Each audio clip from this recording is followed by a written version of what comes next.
to know from the vantage point of today how much, you know, in growing up in the 50s, 60s, 70s, that kind of period, how much you didn't even consider going into the arts. Your parents would almost certainly try and talk you out of it. I would like to do if I was going to do another animation, something totally abstract. I'm doing all this nature stuff. I need the birds. Yeah, I'll bring it up here.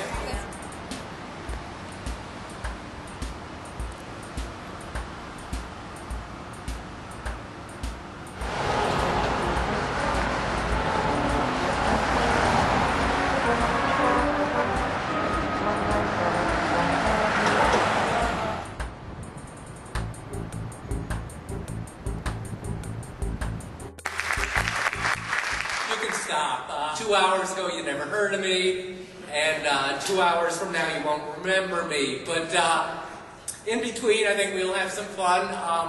I have been with The Simpsons for 19 years. I want you to kind of let that sink in. Yeah, it's just think of this. The Simpsons started in '89. If they'd been aging like normal people all these years, Bart would be 29. Maggie would be 19 and fighting in Iraq. Marge would be collecting Social Security, and Homer would have been dead for 5 years.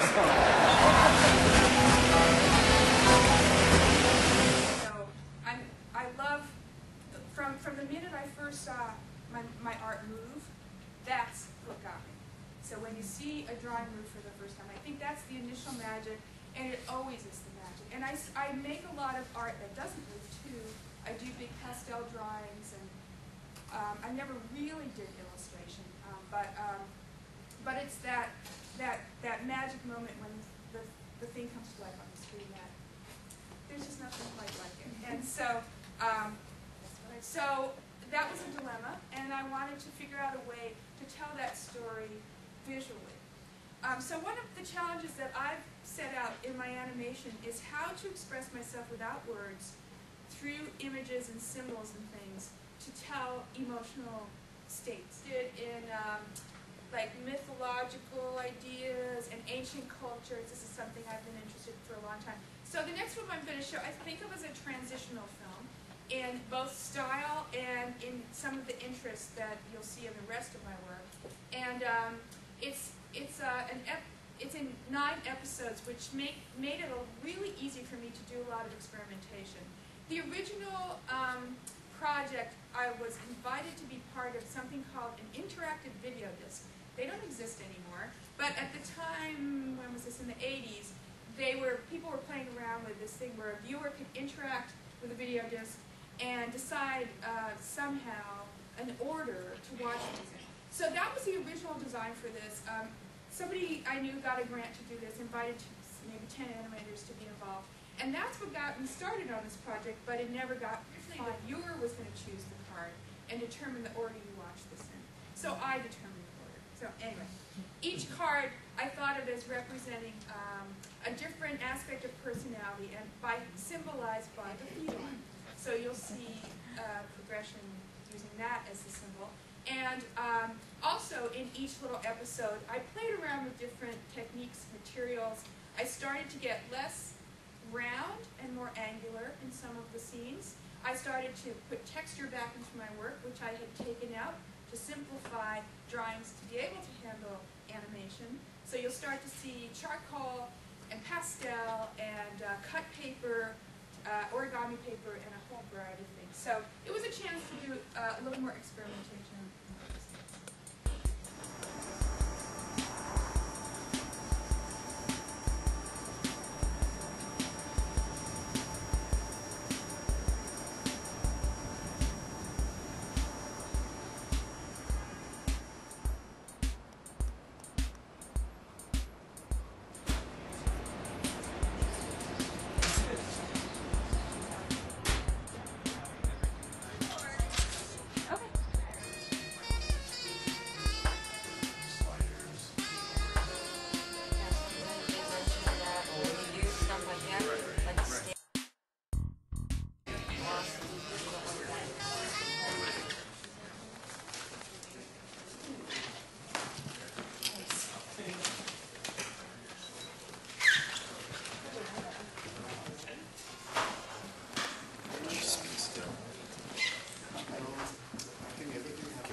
Yeah, I can get that close. Yeah. Who looks better from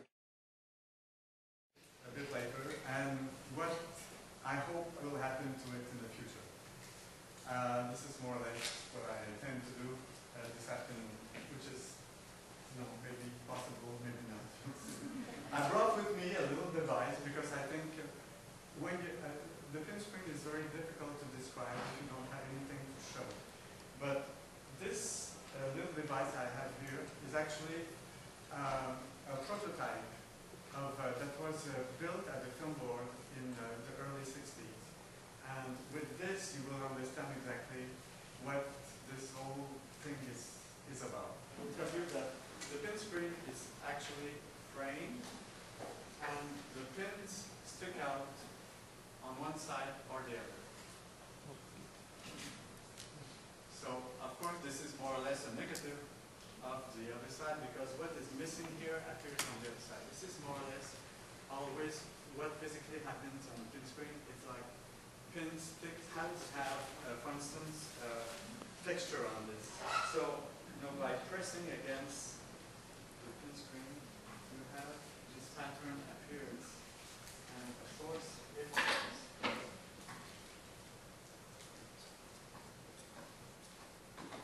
the same tool applied on the other side, you get the same different thing. In this case, of course, it should be more or less.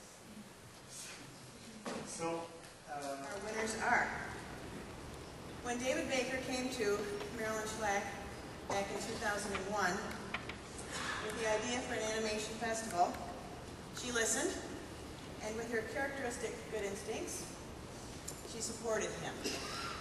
I feel very fortunate that Marilyn handed me the assignment to help develop the festival, and I know that both she and David Baker are as thrilled as I am over Kafi's success. Having Heather Kenyon and Michael Grover here as friends of our festival means that we can bring this wonderful festival to each of you. Our Go-Level sponsors, Biggs Gilmore, DreamWorks Animation, SKG, Grandison Plaza Hotel and Suites, and Rave Motion Pictures also play a crucial role in giving us the ability to showcase these powerful films from around the world.